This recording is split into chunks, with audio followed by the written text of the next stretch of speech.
Olá pessoal, nesta aula nós vamos ver como enviar os eventos da quarta fase do E-Social.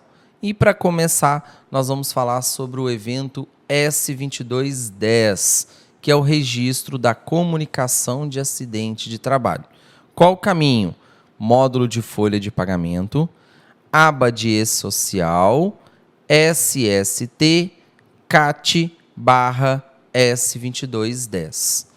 Importante sempre informar o vínculo do trabalhador que você quer realizar a transmissão e o cadastramento do evento, incluir a informação, o número da CAT será gerado automaticamente com a transmissão do evento do E-Social. Então, hoje, o número da CAT nada mais é do que o recibo do E-Social. Então, eu vou comprovar a transmissão de uma CAT com o envio do evento para o E-Social. A data do registro vai ser essencial para determinar se essa CAT será enviada ao E-Social ou não. Então, se eu estiver registrando uma CAT com data anterior ao dia 10 de janeiro de 2022, ela não será enviada ao E-Social. Ela não irá gerar um evento pendente, certo? Então, CAT geradas a partir de 10 de janeiro de 2022 será enviada ao E-Social conforme a configuração das datas de início de obrigatoriedade na configuração da empresa no módulo de folha. Indico o trabalhador, o vínculo acidentado ou o vínculo que está com alguma doença ocupacional ou o vínculo que sofreu algum acidente de trajeto. Então, data de registro, nome do trabalhador. Nós vamos para a primeira coluna, aba de registro. Vou colocar as informações, se houve ou não um afastamento, se houve registro policial, se houve morte do trabalhador. Caso ocorra morte, tem que colocar a data do óbito. Tipo de CAT, pode ser uma CAT inicial, primeiro registro, uma CAT de reabertura, em situações em que eu precise retificar uma CAT já transmitida, e uma CAT para comunicação de óbito do trabalhador. Na sequência, tipo de acidente. É um acidente típico de doença ou trajeto. Acidente típico ocorrido no ambiente da empresa, no local de trabalho do funcionário. Doença, em casos de doença ocupacional ocorridas com exercício da função.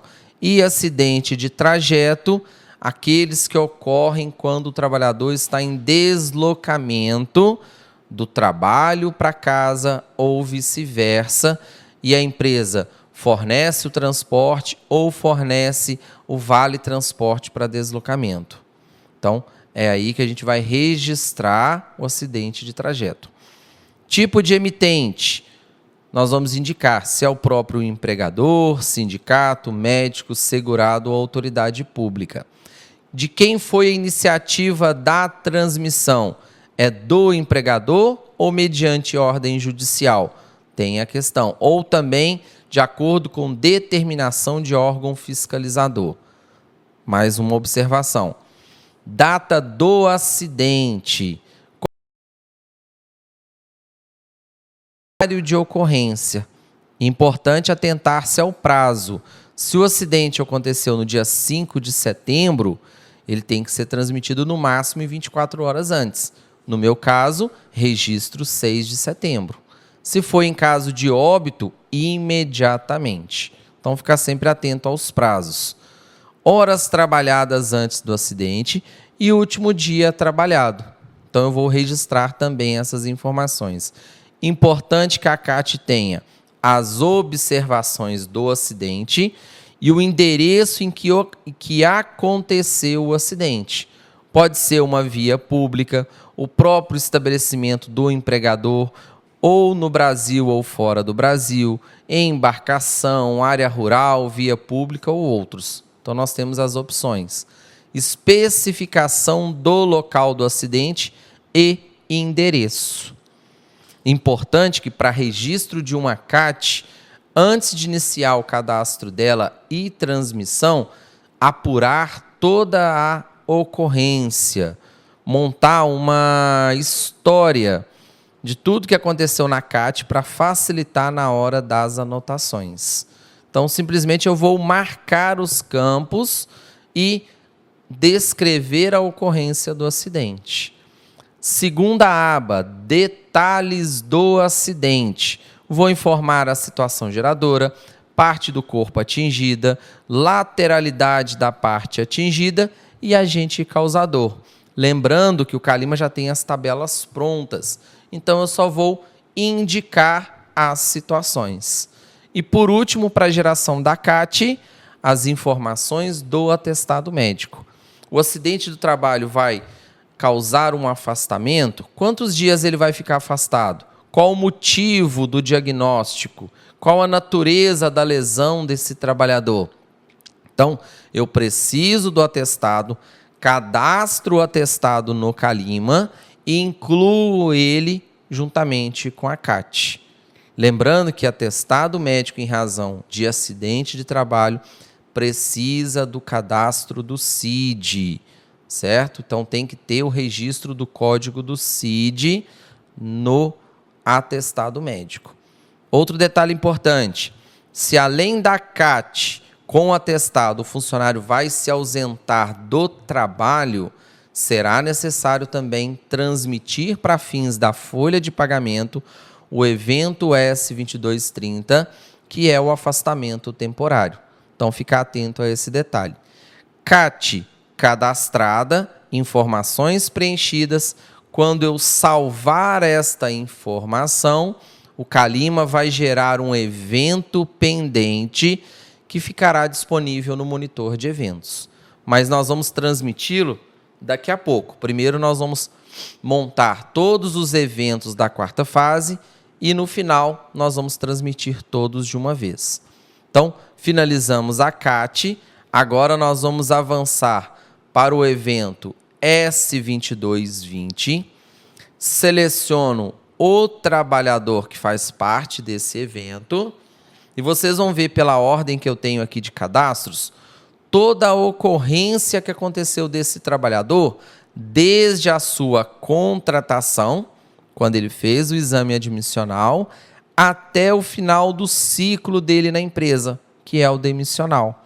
Então, ele foi contratado em dezembro de 22 e fez o exame médico admissional. Vocês vão identificar de baixo para cima, do mais recente, que é o primeiro da lista, até o mais antigo, que é no final da listagem. Então, de baixo para cima, o funcionário tem um exame admissional, que foi emitido em 19 de dezembro de 22, ele fez o exame admissional. Posteriormente, em junho de 2023, ele fez um de retorno ao trabalho. Em dezembro de 23, ele fez um exame médico periódico. Em maio de 2024, ele fez um exame de mudança de função. E em julho de 2024, ele foi desligado da empresa, fez o exame médico admissional. Todas essas informações foram emitidas por um médico do trabalho através do documento, que é o ASO, e de posse do ASO, nós vamos cadastrar as informações. Então, um exemplo do exame médico admissional: vínculo selecionado, data de realização do exame e data de vencimento do exame. Olha que interessante, se a data do exame é posterior à obrigatoriedade do E-Social, o Calima comunica que o exame será enviado. Se o exame fosse feito anterior à obrigatoriedade, ele não será enviado ao E-Social. Então, só torna-se obrigatório a transmissão ao E-Social os exames ACAT emitidos a partir de 10 de janeiro de 22. Se todos os funcionários da minha empresa foram contratados em 2021, Fizeram os exames? Excelente. Mas eu não preciso cadastrá-los no e-social. Só vou cadastrar os próximos que forem emitidos a partir do dia 10 de janeiro de 2022. Seguindo aqui o cadastro do monitoramento da saúde do trabalhador. Dados do atestado médico na aba geral. Tipo de atestado, resultado. Então, tipo de atestado, periódico, retorno, mudança de função, monitoramento ou demissional. Resultado, ele está apto ou inapto, conforme o exame e a avaliação. Dados do médico emitente do documento e dados do médico responsável por determinar quais exames precisam ser realizados. Então, eu tenho um médico ou uma clínica que vai cuidar da listagem dos exames que precisam ser feitos. E tem um médico que vai fazer a avaliação do trabalhador. Em algumas regiões até pode ser o mesmo médico. E em outras, os laudos às vezes são terceirizados, são feitos por uma clínica e o médico que examina os funcionários é de outra clínica ou não é o mesmo que faz toda a avaliação. Importante, na aba geral preencher todos os dados e na segunda aba de exames realizados, informar o procedimento que consta no ASO com data de emissão, data de avaliação e a ordem, se é inicial, sequencial e a indicação do resultado, se é normal ou não. Então, localiza o procedimento, informa a data, ordem do exame, se é inicial ou sequencial e indicação do resultado, normal, alterado, estável ou agravamento. Isso tudo o médico vai encaminhar para vocês. Pronto, eu só vou cadastrar no Calima. Então, cadastrei as informações, vou salvar. Salvei as informações, o Calima irá gerar um evento pendente que vai estar disponível no monitor de eventos. Mas aí nós vamos deixar juntar com aquele da CAT e depois nós vamos transmitir de uma vez. Mas antes, nós vamos avançar para o terceiro evento da quarta fase do e-social, que é o S2240. Então, seleciono o S2240, vou informar o vínculo e cadastrar o ambiente de trabalho. Na mesma linha de raciocínio do S2220, estou usando o trabalhador A de exemplo. Ele foi contratado, vocês vão pensar de baixo para cima, tá? Então, do mais antigo começa na linha de baixo e o mais recente na linha de cima.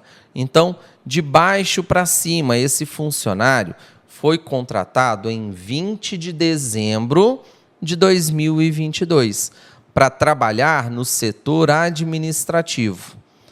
Em maio de 2024, o ambiente de trabalho dele foi alterado. Ele saiu do administrativo e foi transferido para a fábrica. Então, eu informo ao e-social a mudança do ambiente de trabalho. Em julho de 2024, por algum motivo de adaptação ou de finalização de atividade, ele voltou a trabalhar no setor administrativo e permanece nele até a data atual. Então, a movimentação de troca de setores a gente vai declarar. Por quê? Pode ser que no administrativo ele não tenha nada de exposição a agentes nocivos, mas na fábrica sim. Então isso vai impactar lá na geração do PPP posteriormente. Ele trabalhou durante 2 meses na fábrica, finalizou, ele voltou para o setor administrativo. Então, toda vez que eu incluir informação e salvar, essa informação será transmitida ao e-social. E nesse caso, para a geração do evento S2240, é mais simples. Por quê? Eu já criei o ambiente. Eu só vou incluir os funcionários nele. Data de início, 20 de dezembro de 22. Informo o vínculo, o ambiente e a descrição das atividades que são desempenhadas pelo trabalhador. Lembrando que toda essa informação é feita pelos laudos LTCAT, PCMSO, PPRA ou PGR. Mas quem vai determinar quais exames precisam ser feitos, quais laudos têm que existir na empresa, período de renovação, são os profissionais especialistas da área de saúde e segurança do trabalho. Nós, no sistema Calima, vamos simplesmente lançar as informações e transmitir para o e-social. Lancei as informações, salvo, e o sistema vai gerar um evento pendente. Esse evento pendente está disponível lá no monitor de eventos, que vai somar com os 2 últimos já gerados, que nós iremos transmitir daqui a pouco. Só para fim de conhecimento, 4º evento de SST, que foi iniciada a sua obrigatoriedade recentemente, é o S2221, Exame Toxicológico do Motorista Empregado. Então, as empresas que possuem trabalhadores que são motoristas profissionais, nós vamos encaminhá-los para o laboratório para fazer o exame toxicológico e com o resultado do exame, nós vamos cadastrar no Calima para gerar o evento pendente. Então, vou indicar o trabalhador, a data do exame, CNPJ do laboratório, código do exame, nome do médico, CRM e o estado do médico. O estado do CRM, a UF. Cadastrei as informações, salvo, o sistema vai gerar um evento pendente. A periodicidade de renovação, vocês vão precisar consultar com os profissionais da área de SST também. Eles vão dizer o período de renovação. Cadastrou o exame, salvou, gerou evento pendente, nós vamos finalizar com a transmissão. Eu vou acessar e-social, exportação monitor de eventos, aba de eventos pendentes, eventos não periódicos. Então vocês vão identificar que todos os eventos que nós geramos até agora estão disponíveis. S2210, S2220 e o S2240 estão aqui disponíveis. Eu posso transmiti-los imediatamente, selecionando e clicando no botão de enviar selecionados, ou posso deixar que o Calima faça o envio automático. No meu caso, está configurado para enviar em, no máximo, 1 hora. Então, ele vai transmitir para mim às 11h57. Mas eu não quero aguardar até 1 hora para transmitir esses eventos. Eu vou selecioná-los na aba de eventos pendentes, clico em enviar selecionados, confirmo e vou consultar o retorno desta transmissão na aba de eventos já enviados, eventos não periódicos e na coluna em que constam cada um deles. Gerou a informação, eu fecho, tenho a confirmação aqui na tela do Calima, clico na aba de eventos já enviados, eventos não periódicos e nós vamos identificar S2210, comunicação de acidente de trabalho transmitida com sucesso. S2220, monitoramento da saúde do trabalhador, também transmitida com sucesso. S2221, nós teremos o exame toxicológico, caso a empresa tenha e faça parte dessa obrigatoriedade. E, por último, o S2240, que são as condições ambientais do trabalho. Eventos transmitidos com sucesso. Caso eu pretenda consultar o retorno desses eventos, eu posso ir lá no portal do E-Social, verificar no perfil específico da empresa de SST. Posso também gerar os relatórios. O Calima tem relatório de CAT. Então, eu vou gerar o relatório de CAT e vou juntar com o recibo do E-Social, comprovada a transmissão da comunicação de acidente de trabalho. Os demais, nós vamos identificá-los no monitor de eventos, na aba de eventos já enviados, eventos não periódicos. Registro feito, situação atualizada, e eu só preciso transmitir novamente quando ocorrerem encaminhamentos para novos exames de saúde do trabalhador, do monitoramento da saúde, alteração do ambiente de trabalho ou qualquer tipo de comunicação de acidente. Com isso, pessoal, a gente encerra as nossas aulas do E-Social, aplicado nas transmissões do Calima, todos os cadastros e transmissões.